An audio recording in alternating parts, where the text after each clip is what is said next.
The billionaire who taught me this technique said it wrong to call it a panic room. He called it something else entirely, and once you understand why, you'll never look at home security the same way again. Your home feels safe until it isn't. The wrong room choice turns your panic room into a death trap faster than you can say, "Help me." Most people mess this up before they even start building.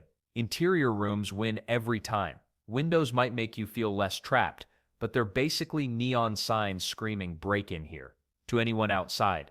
You want walls on all sides with neighbors, closets, or other rooms acting as your buffer zones.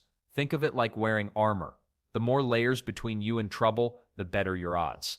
Basements sound perfect until the water starts rising.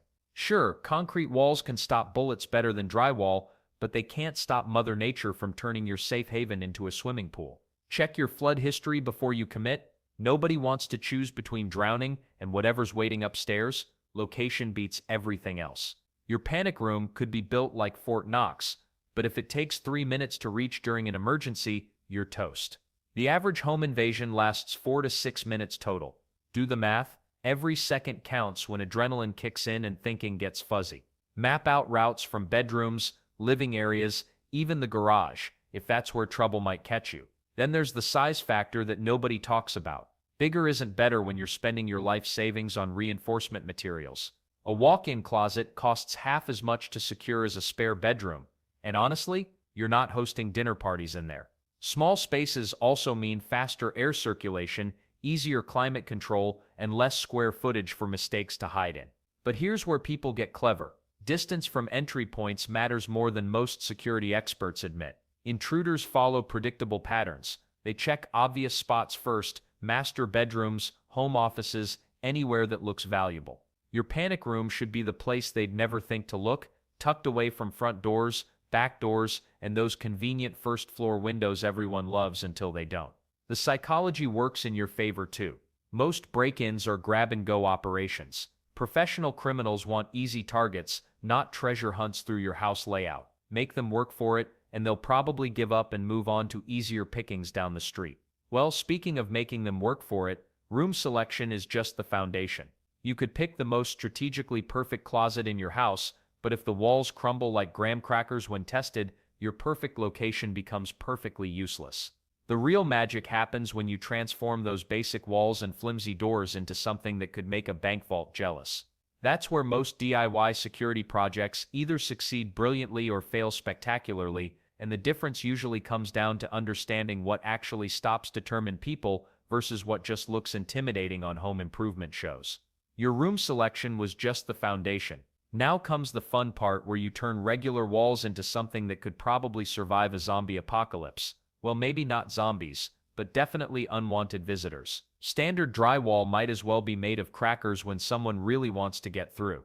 That's where steel panels become your best friend. These aren't your average Home Depot specials either. We're talking about quarter-inch steel plates that can stop most handgun rounds cold. Mount them directly to your wall studs, and suddenly your safe room isn't just a room with a fancy name. But steel isn't your only option. Kevlar panels offer similar protection while staying lighter and easier to install. The weird part is that the same material protecting soldiers overseas can now protect your family at home. Concrete board works too, though it's heavier than your mother-in-law's fruitcake and twice as hard to work with. Then there's your door situation. That hollow core door that came with your house, it's basically decorative. Swap it for a solid steel door, or if you're feeling ambitious, go full vault style. These doors don't mess around. They come with steel frames, multiple locking points, and hinges that could probably support a small car. Speaking of hinges, cheap hardware will betray you faster than a fair-weather friend. Heavy-duty hinges with non-removable pins are essential. Makes sense, right? What good is a bulletproof door if someone can just pop the hinges off? Let's not forget about reinforcing the actual frame structure. Adding extra studs between your existing ones creates a grid that distributes impact force. Some people go crazy and install steel bars horizontally across the studs. Overkill? Maybe. Effective? Absolutely. Windows present the biggest headache. Every security expert will tell you the same thing. Avoid them completely if possible. Natural light is nice, but it's also a weakness that criminals love to exploit. However, if you absolutely must have windows, bullet-resistant glass exists. It's expensive, thick, and should be permanently fixed in place. No opening mechanisms means no weak points.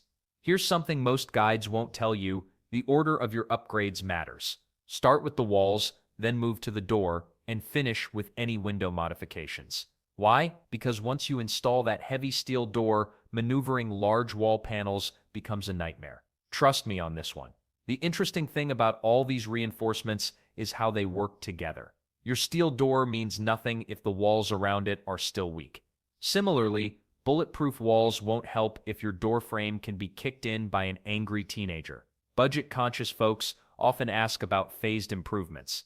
You can absolutely do this project in stages, but prioritize the door first. It's your primary barrier and gives you the biggest security boost for your money. Walls can wait a few months if needed, but reinforcing walls and doors only keeps threats out. What happens when you're sealed inside and need to breathe? That's where proper ventilation becomes critical for your safety. Your walls are bulletproof, your door could stop a tank, but here's the kicker: none of that matters if you can't breathe. Makes sense, right? The strongest panic room becomes a death trap without proper air circulation. Most people forget this detail until they're gasping in their own fortress. Installing a proper ventilation system isn't rocket science, but it's absolutely crucial. You'll want a MERV-rated filter system that pulls in fresh air while keeping nasty stuff out. MERV stands for Minimum Efficiency Reporting Values, which basically tells you how well your filter catches particles. A MERV 13 or higher will handle most threats, from smoke to chemical irritants.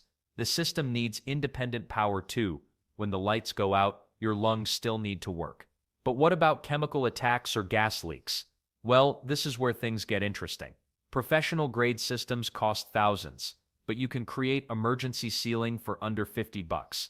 Heavy-duty plastic sheeting and quality duct tape become your best friends. Keep rolls stored in your panic room at all times. When danger strikes, you can seal vents, door gaps, and any air leaks within minutes. It's not permanent, but it buys you precious time. Then there's the standalone solution many people overlook. Battery-powered fans might seem basic, but they're lifesavers in sealed spaces. Carbon dioxide builds up fast when multiple people breathe in a small room. A simple fan keeps air moving and prevents dangerous buildup. Add a carbon monoxide detector too. You'd be surprised how many safe rooms become gas chambers because of faulty heating systems nearby. The weird part is how quickly you can go from protected to trapped. That's why your vents need manual shutoff controls inside the room. External systems can be compromised, but internal controls stay under your command. Install them within arm's reach of wherever people will wait during emergencies. Let's not forget the communication lifeline. Your panic room means nothing if you can't call for help or know when it's safe to come out. Keep a landline phone if possible. Cell towers fail, but landlines often survive longer. Better yet, stash a two-way radio or satellite communicator. When cell service goes down during disasters, these devices still connect you to emergency services. Here's something most guides won't tell you: test your air system monthly, not yearly. Filters clog, fans break, and batteries die. What works today might kill you next month. Set a calendar reminder, check battery levels, run the fan, ensure vents open and close properly. This isn't paranoia, it's basic maintenance that keeps your family alive. The professionals who build these rooms see one common mistake repeatedly. People spend fortunes on reinforcement but cheap out on air quality. That's backward thinking. You can survive a lot of damage to walls and doors, but you can't survive without oxygen. Speaking of survival, breathing clean air is just the beginning of staying alive in your secure space. Once you've got the air flowing properly, you'll need to think about the supplies and hidden features that transform a simple reinforced room into a true survival sanctuary. The strongest panic room in the world becomes useless if you can't survive inside it. Water tops your priority list: 1 gallon per person per day, minimum 3 days. That's heavier than most people expect, but dehydration kills faster than hunger. Non-perishable snacks come next: protein bars, crackers, anything that won't spoil if your power goes out for a week. First aid supplies matter more than you'd think. Stress injuries happen when people rush into safe rooms during emergencies. Band-aids, antiseptic, pain relievers, and any prescription medications your family needs. Store extra batteries for everything, because nothing's worse than sitting in darkness wondering what's happening outside. Battery-powered LED lights beat candles every time. candles eat oxygen and create fire hazards in enclosed spaces. A quality power bank keeps phones charged for days, while a small generator handles bigger electrical needs. Just make sure it's rated for indoor use. Carbon monoxide poisoning defeats the whole purpose of staying safe. Hidden storage transforms your panic room from obvious target to invisible fortress. Built-in wall safes, disguised behind fake electrical panels, fool most intruders. False bottom drawers hide documents, cash, and small valuables. The trick is making storage look like part of the room's original design. Amateur installations scream something valuable is here. Then there's concealment of the entire room itself. Bookshelf doors aren't just movie magic, they work incredibly well in real situations.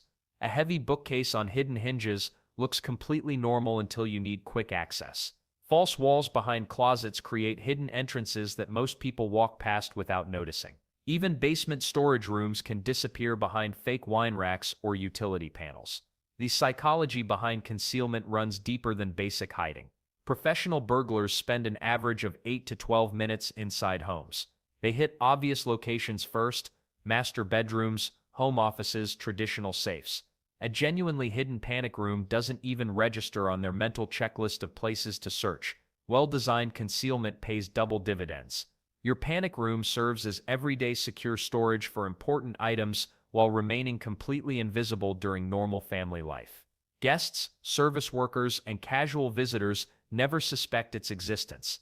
This invisibility becomes your strongest security feature. Smart homeowners install multiple small hiding spots rather than one large, obvious safe. Distribute valuables across several concealed locations throughout the panic room. Birth certificates in one hidden panel, backup cash in another, emergency tools in a third. If someone discovers one hiding spot, they rarely keep searching for others in the same room. Battery-powered tools deserve mention here too. A cordless drill might seem unnecessary until you need to make emergency repairs or modifications from inside. Multi-tools, duct tape, and zip ties handle most quick fixes. These supplies take minimal space but provide maximum flexibility during extended stays. But having all these supplies means nothing if people can't find your panic room when seconds count, or worse, if someone else finds it first. Having the strongest panic room means nothing if you can't see what's happening outside. Hidden cameras become your eyes and ears when you're locked inside, giving you crucial information about threats without exposing yourself. Mount small cameras in inconspicuous spots around your home's exterior and main entry points. The goal isn't Hollywood-level surveillance, just basic coverage that tells you whether it's safe to emerge or if you need to call for help. But here's a clever trick that most people miss. Visible dummy cameras can actually work in your favor. Intruders often focus on disabling the obvious cameras first, completely missing your real hidden ones. It's like sleight of hand. They're looking at the wrong thing while your actual security system captures everything. Position a few cheap decoy cameras in obvious spots while your real ones stay concealed. The weird part is that many families build perfect panic rooms but never practice using them. When adrenaline kicks in during a real emergency, people forget the simplest things. Your brain doesn't work the same way under extreme stress. Create a clear plan that every family member understands. Who grabs the emergency bag? Who locks the door? Who makes the calls? Practice these steps until they become automatic. Then there's the escape plan, because sometimes staying put isn't the safest option. Your panic room should never become a trap. Always have a secondary exit strategy mapped out. Maybe it's a basement window, a backdoor route, or even a neighbor's house where you can regroup. The room buys you time to assess and decide, not to stay indefinitely. Let's not forget that your emergency contacts need to be more than just numbers written on paper. Program them into multiple devices and keep physical copies too. Include local police, trusted neighbors, and family members who live nearby. But here's what most people overlook: establish a code word system with your contacts. If someone forces you to make a call, a predetermined phrase can alert others that you're in real danger without the attacker knowing. Monthly supply checks aren't exciting, but they're absolutely critical. Food expires, batteries die, and phones lose charge. Set a recurring reminder to rotate supplies and test equipment. Check that your air filtration system works, your communications devices power on, and your water hasn't gone stale. It takes 15 minutes, but could save your life. Practice drills should happen at different times and under various conditions. Try it when kids are sleeping, during dinner, or while watching TV. Real emergencies don't wait for convenient moments. Time how long it takes everyone to reach the room and identify any obstacles that slow you down.